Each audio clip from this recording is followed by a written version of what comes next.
Bonjour les amis, j'espère que vous allez bien. Aujourd'hui, je vais vous raconter une fable sur les petits garçons et les petites filles. Et c'est parti. Je vais vous parler de Théo et aussi de sa sœur Chloé. Vous parlez de leur enfance quand ils jouaient à la poupée. Quand Chloé prenait la blonde et Théo prenait la brune.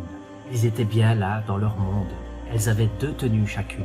Ils inventaient de grandes histoires et plein d'aventures passionnantes, oubliant souvent leurs devoirs quand ils rentraient à la maison. Un jour, Théo vieillit d'1 an, fêta son anniversaire et sa mère lui offrit un camion. C'était une idée de son père, qui voyait d'un œil méfiant que son garçon s'amuse ainsi. Théo était désormais grand, il n'allait pas faire de chichi. Alors il essaya d'y jouer pour faire plaisir à son papa. Mais il préférait les poupées et le camion, il s'en lassa. Chloé, elle enviait son frangin. Le camion était plutôt joli. Conduire un tel engin, ça lui faisait envie. À un après-midi ludique, c'est elle qui eut l'idée. Ça lui paraissa pratique, elle se hâta de lui proposer. Puisqu'elle aimait bien le camion et que Théo n'en voulait pas, il y avait une solution que Théo de suite accepta.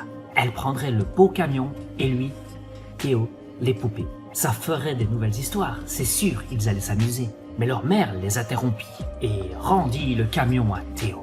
Et à Cléo, elle dit « C'est un jouet pour les garçons. Quant à toi, mon petit bonhomme, maintenant tu as grandi. Il va falloir devenir un homme et arrêter de jouer au Barbie. » Les 2 coupables ne comprirent pas. Ils ne voulurent pas croire maman. Mais ils saisirent mieux pourquoi dans les catalogues de jeux.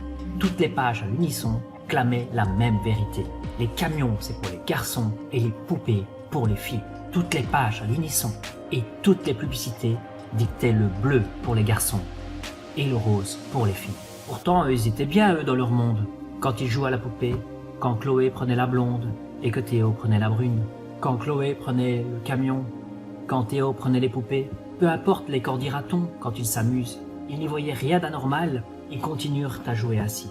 Parce qu'à 8 ans, il n'y a rien de mal à vouloir jouer à la Barbie.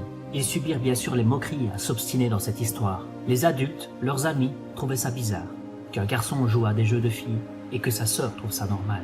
S'ils avaient joué aux billes, personne n'aurait fait de scandale. Aujourd'hui, Théo a 20 ans. Il ne joue plus à la poupée, mais il repense souvent au temps où il jouait avec Chloé. Et si un jour il a un enfant, peu importe le sexe du bébé, il s'en fichera royalement qu'il joue au camion ou à la poupée. Je vous ai parlé de Théo et de sa sœur Chloé, parce que comme eux, beaucoup d'enfants se voient dicter leur façon de jouer, se voient imposer des carcans au nom d'une morale imposée, qui les restreint en disant qu'un garçon ça doit devenir pompier et qu'une fille ça devient maman, ou bien ça aime cuisiner. Je vous ai parlé de Théo et aussi de sa sœur Chloé, parce que aujourd'hui, en Belgique et même dans le monde entier, il y a plein de gens qui pensent et qui continuent qu'un camion rose est une déviance et qu'on ne peut pas tolérer de jouer sans surveillance un garçon à la poupée. Je vous ai parlé de Théo et aussi de sa sœur Chloé, parce qu'on ne peut que nuire à l'enfance quand on cherche à l'orienter. Merci d'avoir écouté la fable de cet auteur anonyme pour grandir en amour, conscience et compétence.